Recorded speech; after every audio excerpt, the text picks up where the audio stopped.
Hola, ¿cómo les va? Un cordial saludo. Y hoy quería compartir algunas anécdotas que surgen de caminatas hechas allá en Bariloche, lugar al que nos hemos referenciado en las últimas 2 ediciones de nuestro micro Caminando Senderos. Estas anécdotas tienen que ver con situaciones no programadas que la naturaleza nos puso delante, y cuando no teníamos el conocimiento suficiente, recién empezábamos, tuvimos que acudir a todo el sentido común y a todos los recursos para resolver esos obstáculos. En la década del 70, haciendo lo que se llama el cresteo de Catedral, desde el refugio Frey del Cerro Catedral hacia el Filo, con la intención de llegar a Villa Catedral.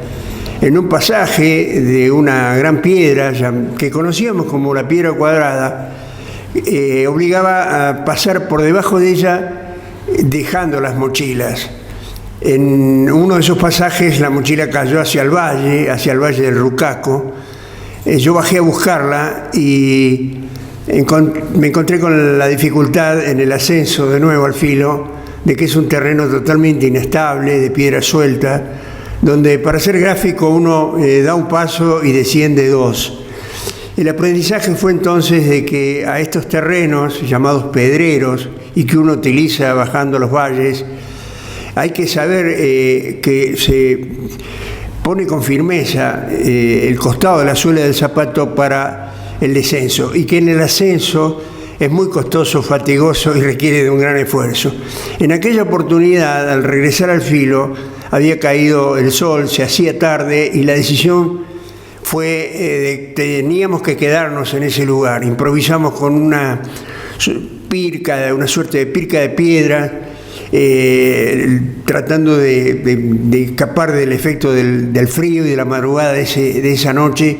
Vaciamos las mochilas, pusimos los pies dentro. Creíamos, esa es la dimensión que le dimos entonces, que íbamos a morirnos. Esto es lo que pensábamos entonces. Mis compañeros tomaron alcohol, pasaron una muy mala noche, vomitaron, en fin. Y el segundo aprendizaje fue que cuando uno está en la montaña, hasta no llegar al objetivo, que es un refugio, por ejemplo, estar al reparo de un refugio, no es conveniente para nada tomar alcohol. Es una engañosa sensación la de que el cuerpo toma temperatura para enfrentar el frío, y sin embargo se lo quita al sistema circulatorio central y nos debilita. Así que en la marcha hacia un objetivo en la montaña es totalmente desaconsejable. Cuando digo aprendizaje que se convierte en experiencia, digo que eso después permite prever alguna dificultad que la naturaleza nos presenta. Fue el caso también de bajar de los glaciares de Tronador y con la intención de llegar a Pampa Linda bajo una intensa lluvia.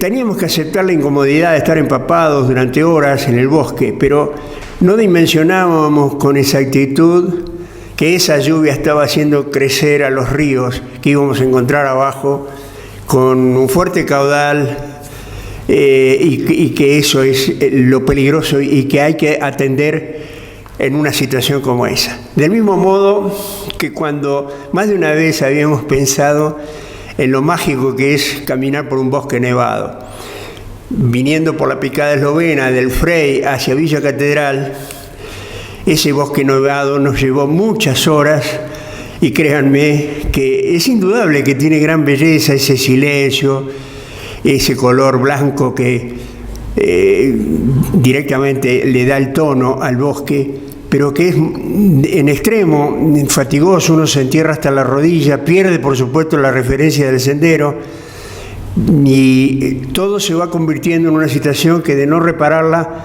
puede llegar a tener consecuencias más graves, porque es inevitable que el calzado se moje, que terminemos nosotros camino hacia un fuerte enfriamiento.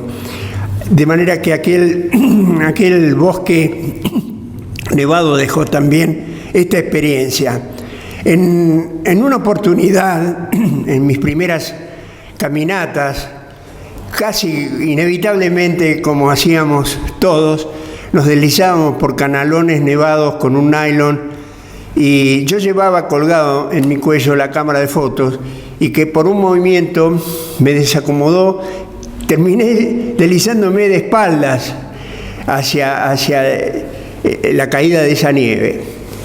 Yo me asusté y menos mal que así fue, porque de ahí en más tomé precauciones. Justamente en el pico turista del Cerro López, viniendo de Laguna Negra, en un canalón nevado, tomamos todas esas precauciones que a veces, divirtiéndonos con amigos, en la que no reparamos. El sol había quitado la nieve, por supuesto, y dejó aflorar una placa de hielo, que por supuesto es muy resbalosa y peligrosa. Nosotros habíamos tomado precauciones, pero al llegar al refugio nos enteramos que había fallecido un chico de un grupo de los clásicos viajes estudiantiles, justamente en ese canalón, porque se había golpeado con la roca al deslizarse con un nylon y estar, sin saberlo, expuesto por esa placa de hielo. Quería contarles algo que quizá sale de todo lo que comentaba respecto a dificultades que nos pone la naturaleza, pero es tan insólito el caso que me pareció interesante compartirlo. Totalmente insólito, digo, porque ya verán ustedes de qué se trata. Estábamos en el primer curso nacional que tituló Los primeros instructores nacionales de escalada, con un escalador español, Jerónimo López, en los glaciares de Tronador. Y caminando en la nieve afloraba algo que llamaba la atención. Era de aspecto metálico, y alguien intentó tocarlo con la piqueta, y otra persona que lo individualizó a ese objeto le gritó: no lo toques.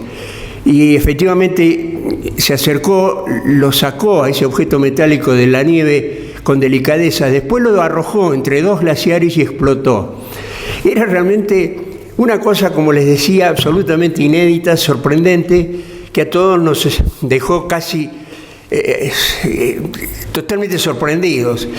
El mismo escalador, Jerónimo López, tiempo después publicó una pequeña nota en este aspecto en una revista española, Desnivel, sobre este hecho, porque había tenido que enfrentar muchas dificultades en las altas montañas de Himalaya, pero nunca pensó que podía haber estado en juego su vida con una granada en un glaciar. Seguramente la causa es que tropas de montaña haciendo ejercicios de tiro habían utilizado esta montaña, Tronador, como objetivo, y esta granada no había explotado.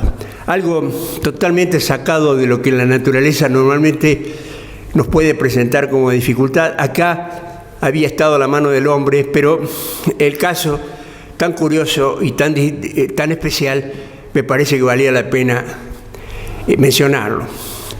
En aquel entonces, de esa década del 70, nació una amistad que felizmente hoy sigue firme y se conserva, y para él, a quien le quiero dedicar este espacio, un fraternal abrazo, Ariel Murtag.